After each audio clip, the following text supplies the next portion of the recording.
অনেক সময় বিকেলের নাস্তা হিসেবে বাসায় কি করব সেটা আসলে বুঝতে পারা যায় না।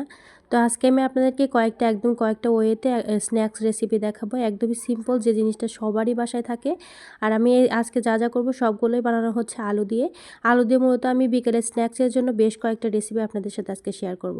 তো ভিডিওটা শুরু করার আগে কিছু কথা বলে নিই, যারা আমার ভিডিওটা দেখছেন তারা অবশ্যই একটা লাইক এবং একটা কমেন্ট করে দিয়ে আমার চ্যানেলটাকে সাবস্ক্রাইব করে দিবেন। এবং পাশে থাকা বেল আইকনে চাপ দিয়ে দিবেন, যাতে করে নতুন ভিডিও আপলোড করার সাথে ভিডিও দেখতে পারেন সকলের আগে। তো চলুন দেখে নেওয়া যাক কীভাবে বানিয়েছিলাম। তো হ্যালো এভরিওয়ান, আসসালামু আলাইকুম। সকলে কেমন আছেন? আশা করি সকলে ভালো আছেন। আলহামদুলিল্লাহ আমি অনেক ভালো আছি। তো এখানে আমি ২টা আলু সিদ্ধ করে নিয়ে নিয়েছি। এটাকে আমি আজকে বানাবো মূলত নেপালের চুকায় নিয়ে বিখ্যাত একটা রেসিপি, যেটা নেপালে মূলত খাওয়া হয়। তো এই রেসিপিটা এত মজা, আমি আসলে এটা প্রথমে দেখাচ্ছি যে সবচাইতে মজা লেগেছে আমার কাছে এই রেসিপিটা। তো বাসায় অবশ্যই এটা ট্রাই করবেন। তো আমি প্রথমে সিদ্ধ আলুগুলোকে টুকরো করে কেটে নেব। আপনারা চাইলে আবার টুকরো করে সিদ্ধ করে নিতে পারেন। তবে এরকম করে নিলে মানে টেস্টটা একটু বেশি হয় আর কি। তো আমার দেখতে পাচ্ছেন আলুগুলো আমার কাটা হয়ে গিয়েছে। আর এই আলুগুলো কাটার সময় কিন্তু অনেক বেশি ছোট করবেন না, একটু বড় করে রাখলে দেখা যায় যখন মুখে আলুটা লাগে খেতে অনেক বেশি মজা লাগে। এই তো আমার আলুগুলো কাটা হয়ে গিয়েছে, এখন বাকি কাজগুলো করে নেব। এখানে নিয়ে নিতে হবে টক দই। আমি এখানে প্রায় 2 টেবিল চামচের মতো টক দই দিয়ে দিয়েছি। তো আপনারা এখানে কতটুকুন পরিমাণ বানাবেন সেই অনুযায়ী কিন্তু দিতে হবে। তবে টক দইটা কিন্তু অবশ্যই একটু বেশি দিতে হবে। তারপরে এই টক দইটাকে নিয়ে আমি একটু ফেটিয়ে নেব। অবশ্যই ফেটিয়ে নেবেন। ফেটিয়ে নিলে দেখা যখন দেখবেন যে ক্রিমি টাইপ হয়ে এসেছে, ওই মুহূর্তে এখানে যে আগে থেকে আলুগুলো আমি সিদ্ধ করে রাখলাম, সেই সিদ্ধ করা আলুগুলো আমি এখানে দিয়ে দেব। দিয়ে দিয়েছি এখানে 3টা কাঁচামরিচ কুচি করে, আর দিয়ে দিয়েছি এখানে বড় সাইজের একটা পেঁয়াজ কুচি। তো এখানে আপনারা ধনিয়া পাতা দিতে পারেন, তবে আমি আজকে কোনো প্রকার ধনিয়া পাতা ব্যবহার করছি না। তবে আপনার যদি টেস্ট ভালো লাগে সেক্ষেত্রে কিন্তু ধনিয়া পাতাটা দিতে পারেন। এরপরে সামান্য একটু লবণ দিয়ে আমি মেখে নিব এটা। মেখে নেওয়ার পরে এখানে দিয়ে দিয়েছি সরিষার তেল। সরিষার তেল দিয়ে এখানে দিয়ে দিয়েছি সামান্য একটু হলুদ, তারপর দিয়ে দিয়েছি আরও একটু লবণ, আমার মনে হচ্ছিল লবণটা একটু কম হয়েছে। দিয়ে দিয়েছি কাশ্মীরি লাল লঙ্কার গুঁড়ো, এবং দিয়ে দিয়েছি কালো সরিষা দিয়েছি, এবং দিয়ে দিয়েছি একটু কাঁচুরি মেথি। তো এখানে তেলটা কিন্তু অনেক বেশি গরম করা যাবে না। গরম করলে যখন পুড়ে যাবে তখন কিন্তু খেতে ভালো লাগবে না, টেস্টটা নষ্ট হয়ে যাবে। যখন দেখবেন যে ঝাঁঝালো, গরম করার সময় যে একটা ঝাঁঝালো মানে চোখটা জ্বালা করছে, মনে করবেন যে তেলটা পারফেক্ট গরম হয়েছে। ওই মুহূর্তে এর মধ্যে আগে যে তেলটা গরম করলাম সেই তেলটা দিয়ে দেব। দিয়ে বেশ কয়েকবার সুন্দর করে মাখিয়ে নিলে ব্যাস হয়ে গেল। ব্যাসে ধরেন যে অনেক সময় দেখা যায় যে রুটি পরোটা করা হয়েছে, ঝটপট করে কি করব যেটা খাওয়া সম্ভব হচ্ছে না এখন। তো ঝটপট করে এই রেসিপিটা যদি করতে পারেন অনেক বেশি মজা। আর এটা শুধু রুটি পরোটা হলে কি বলবেন, লুচি দিয়ে যদি খান তাও ভালো লাগবে। আবার যদি গরম ভাতের সাথে ট্রাই করতে চান সেটাও করতে পারেন।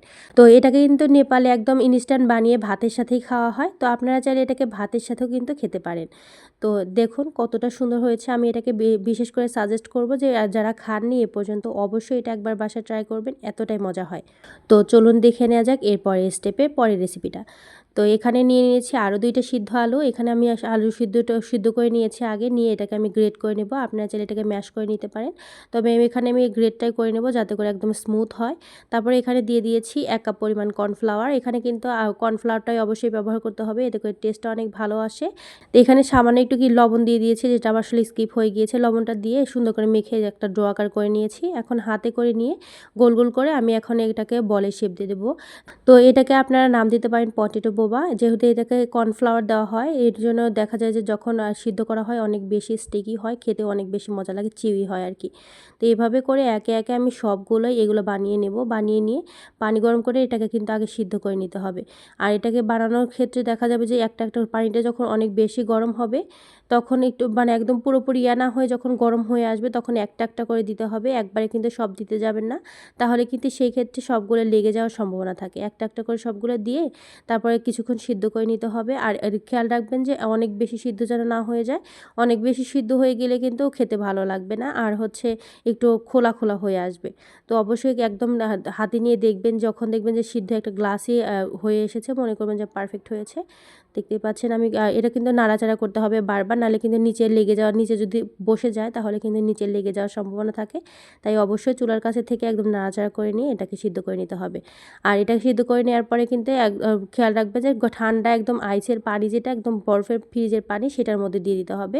এখানে আমি ফ্রিজ থেকে একদম ঠান্ডা পানি বের করে নিয়েছি, নিয়ে তারপরে এটাকে পানির মধ্যে দিয়ে দিয়েছি। এতে করে দেখা যায় গরম ভাবটা সাথে চলে যায়। আর এটাকে আরও কয়েকবার আমি ঠান্ডা পানিতে ধুয়ে নিয়েছি, যেহেতু গরম ছিল আর আর সাথে সাথে দেওয়ার পরপরই গরম হয়ে গিয়েছিল পানিটা। আর যখন বেশ কয়েকবার ধুয়ে নেবেন দেখবেন যে একদম গ্লাসি হয়ে আসবে। দেখেন কতটা সুন্দর হয়েছে। তো এটাকে আমি এখানে দিয়ে দিয়েছি সয়াবিন তেল, দিয়ে দিয়েছি সামান্য একটু হলুদ। আপনারা এখানে চাইলে অলিভ অয়েল দিতে পারেন যারা তেলটা স্কিপ করতে চান। তারপর দিয়ে দিয়েছি মরিচের গুঁড়ো দিয়ে দিয়েছি গার্লিক পাউডার। এখানে আপনারা গার্লিক পাউডারের পরিবর্তে আপনারা চাইলে কিন্তু যে রসুনটা সে রসুনটা কুচি করে সেটাও দিয়ে দিতে পারেন। তারপর দিয়ে দিয়েছি সয়া সস, ফিশ সস এবং দিয়ে দিয়েছি টমেটো সস। দিয়ে আগে থেকে যে তেলটা গরম করে রাখলাম সেই তেলটা এখানে দিয়ে দেবো। দিয়ে সুন্দর করে মাখাইলে হয়ে গেল। আর এটা যদি বাসায় বিকেলে অনেক সময় দেখা ইনস্ট্যান্ট কিছু খাওয়ার মন চায়, এটাকে বাসায় বানিয়ে ইনস্ট্যান্ট বসে খাওয়া যায়, অনেক মজা হয় এবং অনেক কষ্টও কম হয় আর কি। একটু ঝাল ঝাল যারা খেতে পছন্দ করেন তারা কিন্তু এটা অবশ্যই ট্রাই করবেন। আপনারা চাইলে এখানে একটু সস আরও একটু বেশি দিতে পারেন। তো এখানে আপনারা চাইলে কিন্তু আরও বেশ কিছু ইনগ্রিডিয়েন্ট অ্যাড করে নিতে পারেন, যেমন পেঁয়াজ কুচি অ্যাড করতে পারেন, তারপরে আবার অ্যাড করতে পারেন ধনিয়া পাতা। তবে এখানে আমি আর বাড়তি কিছু অ্যাড করছি না, আমার কাছে এটাই একদম পারফেক্ট লাগে, একদম ভালো লাগে। আপনারা চাইলে এখানে চিলি ফ্লেক্সটাও দিতে পারেন আর কি। আবার চাইলে একটু লেবুর রস দিতে পারেন, তেঁতুলের টক দিতে পারেন, তবে আমার কাছে এরকমটাই পারফেক্ট লাগে। তো এখন চলে যাব আরেকটা রেসিপিতে। তো এখানে আমি নিয়ে নিয়েছি 2টা আলু। আমি সবগুলো রেসিপি মূলত 2টা আলু দিয়ে দেখাচ্ছি। তারপর এটাকে সমান আকারে লম্বা লম্বা করে কেটে নিয়েছি। কেটে নেওয়ার পরে আমি আজকে এটা দেখাচ্ছি একদম ফ্রেঞ্চ ফ্রাইটা একদম পারফেক্ট কীভাবে হবে। অনেক সময় দেখা যায় ফ্রেঞ্চ ফ্রাই করা হয় একদম ক্রাঞ্চি হয় না। তো এখানে দিয়ে দিয়েছি সামান্য একটু লবণ দিয়ে এটাকে সুন্দর করে মেখে নিতে হবে। মেখে নিয়ে আমি এটাকে টিস্যু পেপার দিয়ে সবগুলো শুকিয়ে নেব। একটু টিস্যু যখন মুছে নেবেন দেখা যাবে পানিটা শুকিয়ে আসবে। আর এটা তেলের মধ্যে দেওয়ার সাথে সাথে হবে আর কি। আর যখন পানি থাকা অবস্থায় দিবেন তাহলে কিন্তু একটু সিদ্ধ হতে সময় লাগবে বা পানিটা শুকাতে একটু সময় লাগবে। তো টিস্যু দিয়ে মুছে আমি এখানে দিয়ে দিয়েছি। তেলটা একদম গরম না করে যখন দেখেছি একটু কিছুটা গরম হয়ে এসেছে ওই মুহূর্তে তেলের মধ্যে আমি ফ্রেঞ্চ ফ্রাইগুলো দিয়ে নিয়েছি। আর এটা দেওয়ার পরে কিন্তু একটু খোলা খোলা করে দিবেন যাতে করে কোনোভাবে না লেগে যায়। আর বারবার নাড়াচাড়া করে দিয়ে এই ফ্রেঞ্চ ফ্রাইগুলো ভেজে নিতে হবে। আর এই পদ্ধতিতে যদি ফ্রেঞ্চ ফ্রাইটা বানান দেখবেন যে অনেক বাচ্চারা অনেক বেশি পছন্দ করবে, আর বাইরে থেকে আর কখনো খাওয়ার মন চাইবে না, এত সুন্দর হবে আর কি। তো এটা কিন্তু প্রথমে এক ব্যাচেই কিন্তু ফ্রেঞ্চ ফ্রাইটা হবে না, অবশ্যই স্কিপ না করে ভিডিওটা পুরোপুরি দেখেন আর কীভাবে বানাতে হয় সেটাও দেখে নেন। দেখা যাবে নেক্সট টাইম আর কখনোই ফ্রেঞ্চ ফ্রাইটা আপনাদের কিনে খেতে মন যাবে না। তো এভাবে করে আমি যখন একটু লালচে ভাব হয়ে আসবে ওই মুহূর্তে পর্যন্ত ভেজে নেব। আর এটা কিন্তু একবার ভাজতে হবে না, দ্বিতীয়বার আমরা আবার ভেজে নেব, যার কারণে একদম কিন্তু কড়া করে ভাজা যাবে না।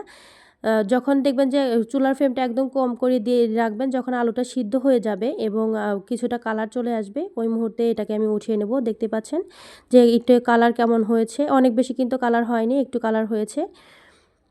তো এই মুহূর্তে আমি ফ্রেঞ্চ ফ্রাইগুলোকে উঠিয়ে রেখে দেবো। আর এই মুহূর্তে কিন্তু উঠিয়ে রেখে দিয়ে একদম ঠান্ডা করে নিতে হবে। চাইলে কিন্তু ফ্রিজে রাখা যাবে না, রেখে একদম পুরো একটা প্লেটের মধ্যে ছড়িয়ে দিয়ে 20 থেকে 25 মিনিট ঠান্ডা করে নিলে হয়ে যাবে। মানে পুরোপুরি যখন একবারে ঠান্ডা হয়ে যাবে ওই পর্যন্ত শুকিয়ে নিতে হবে আর কি। আর চাইলে এই মুহূর্তে আপনারা তেলটা একদম একটা টিস্যু পেপার দিয়ে মুছেও নিতে পারেন। তো এইভাবেই এরকম করে আমি একদম ছড়িয়ে ছড়িয়ে রেখে দেবো যাতে করে একটার সাথে আরেকটা লেগে না থাকে, একদম আরেকটার সাথে গরম বেশিক্ষণ না থাকে আর কি। তো যখন একবারে একদম ঠান্ডা হয়ে যাবে মনে করবেন যে একদম পারফেক্ট হয়েছে। তো এরকম করে কে ফ্রেঞ্চ ফ্রাই এর আগে বানিয়েছেন সেটা অবশ্যই কমেন্ট করে জানাবেন। দেখেন অনেকটা কিন্তু ক্রিস্পি হয়নি, দেখেন একদম নরম সফটই আছে, এখনও খালি সিদ্ধটা হয়েছে আর কি। তো মনে করবেন এরকম করে রেখে দেবো, রেখে দিয়ে এখন উঠিয়ে নেব আর কি। 20 থেকে 25 মিনিট আমি এটাকে ঠান্ডা করতে দিয়েছিলাম। ঠান্ডা করে দিয়ে উপর দিয়ে আমি চেষ্টা করেছি টিস্যু পেপার দিয়ে একটু তেলটা একটু মুছিয়ে নেওয়ার। তো আপনারা চাইলে এরকম করে রাখতে পারেন, আবার যদি তেলটা না মুছে নেন তাহলেও কিন্তু সমস্যা নেই। তো চলুন এবার ভেজে নেওয়া যাক। তো এখানে আমি তেলটা একদম গরম করে নিয়েছি, একদম পুরোপুরি যখন একদম গরম হয়ে গিয়েছে তখন আমি এটাকে নিয়ে ফ্রেঞ্চ ফ্রাইগুলো সবগুলো দিয়ে নেব, দিয়ে একদম কড়া করে ভেজে নেব। আর এই মুহূর্তে কিন্তু চুলার ফ্লেমটা একদমই কম দিয়ে রাখতে হবে, মানে তেলটা একদম যখন পুরোপুরি গরম হয়ে যাবে তখন ফ্রেঞ্চ ফ্রাইটা দিয়ে একদম চুলার ফ্লেমটা একদম কমিয়ে দিতে হবে। এতে করে দেখা যাবে উপরের অংশ একদম ক্রাঞ্চি হবে, খেতেও অনেক বেশি মজা লাগবে। তো দেখতে পাচ্ছেন আমি কিন্তু বারবার নাড়াচাড়া করে দিয়ে আমি এই ফ্রেঞ্চ ফ্রাইটাকে কিন্তু ভেজে নিচ্ছি। আর এটা কিন্তু যতক্ষণ চুলার উপর থাকবে ততক্ষণ কিন্তু নাড়াচাড়া করে দিতে হবে, তাছাড়া কিন্তু এক পাশটা পুড়ে গেলে খেতেও ভালো লাগবে না, আবার দেখতেও ভালো লাগবে না। তো দেখতে পাচ্ছেন আমি কিন্তু একদম স্লো ফ্লেমে দিয়ে এটাকে বারবার নাড়াচাড়া করে দিয়ে ভেজে নিচ্ছি।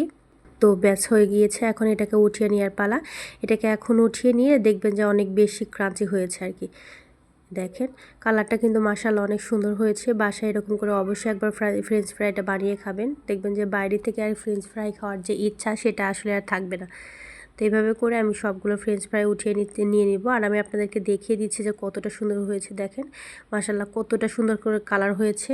এটাকে আমি কিছুক্ষণ রেখে আমি একটু তেলটা মুছে নেব আর কি। তেলটা মুছে নেওয়ার পরে তারপরে আমি আপনাদের শব্দটা শুনিয়ে দিচ্ছি। দেখেন কতটা ক্রাঞ্চি হয়েছে।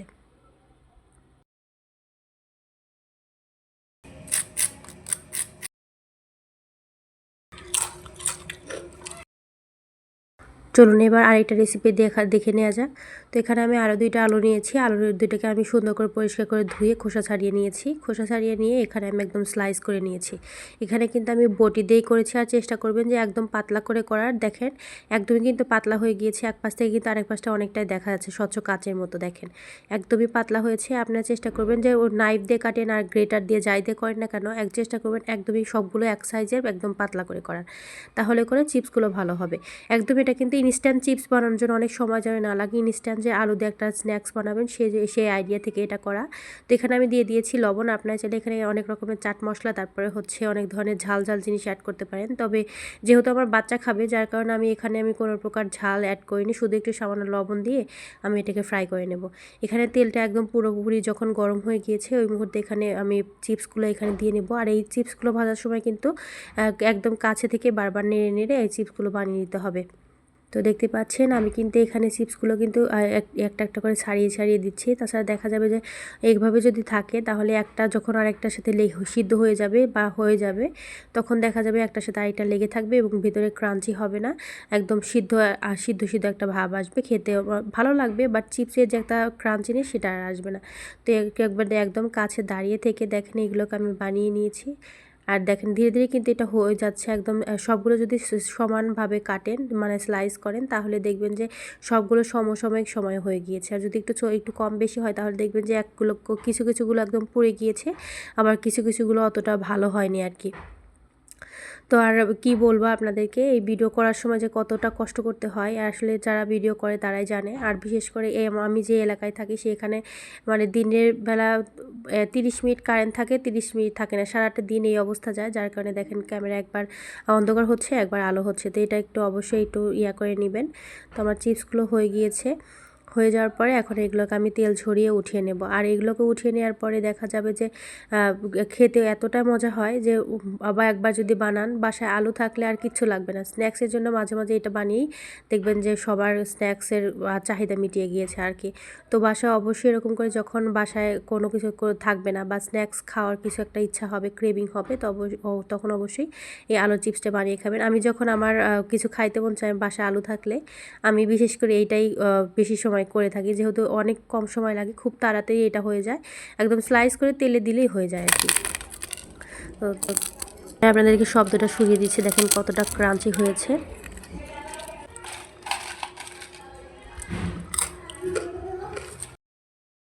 তো আলুর চিপস কিন্তু ডান। এখন চলুন আরেকটা রেসিপি শেয়ার করব। আর যারা আমার ভিডিওটা দেখছেন তারা অবশ্যই একটা লাইক এবং একটা কমেন্ট করে দিয়ে আমার চ্যানেলটাকে সাবস্ক্রাইব করে দেবেন।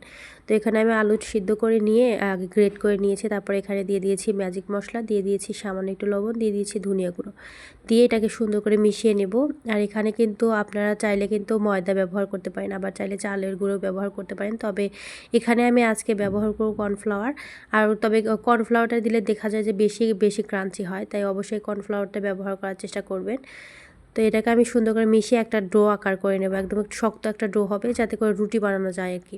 আর দেখা যায় যে অনেক সময় একদম নরম হলে কিন্তু রুটি বানানো যায় না। তো এমন করে করতে হবে যাতে একদম রুটি বানানো একটু শক্ত হয়। দেখতে পাচ্ছেন যে কতটা শক্ত হয়েছে।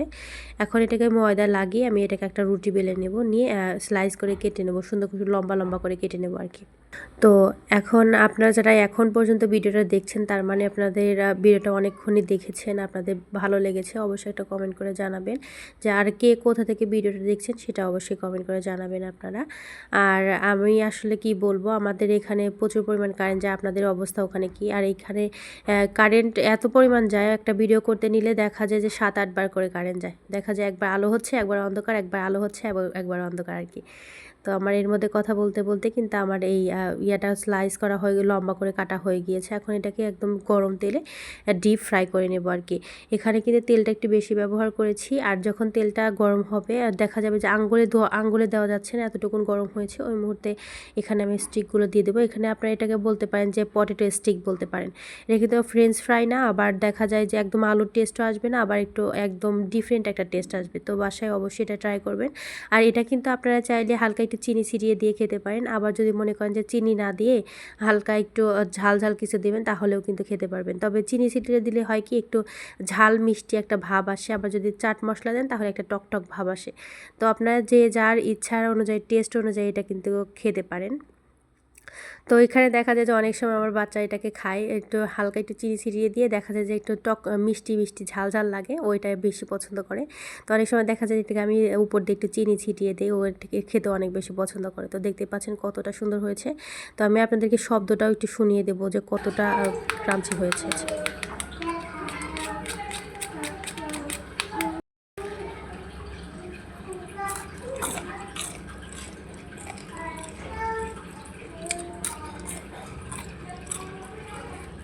তো আমার ভিডিওটা আর বেশি বড় করব না। আমার ভিডিওটা আপনাদের কাছে কেমন লাগলো সেটা অবশ্যই কমেন্ট করে জানাবেন। আর আমি রিকমেন্ড করব, আর আজকে যে আমার ভিডিওগুলো আমি দেখালাম, যে কয়েকটা রেসিপি আমরা আপনাদের সাথে শেয়ার করেছি, সবগুলোই অবশ্যই একদিন ট্রাই করবেন। আর আলু যেহেতু সবার বাসায় থাকে, এমন না যে কারো বাসায় আলু থাকে না, হ্যাঁ, আলু কিন্তু সবার বাসায় কম বেশি সবার বাসায় থাকে। তো অবশ্যই এই আলু দিয়ে যদি এই রেসিপিগুলো একবার ট্রাই করেন সেটা কমেন্ট করে জানাবেন যে কেমন হয়েছিল। তো আজকের মতো ভিডিও আর বেশি বড় করব না। সকলে ভালো থাকবেন, সুস্থ থাকবেন। দেখা হবে রান্নার আরও একটা ভিডিও নিয়ে। আসসালামু আলাইকুম।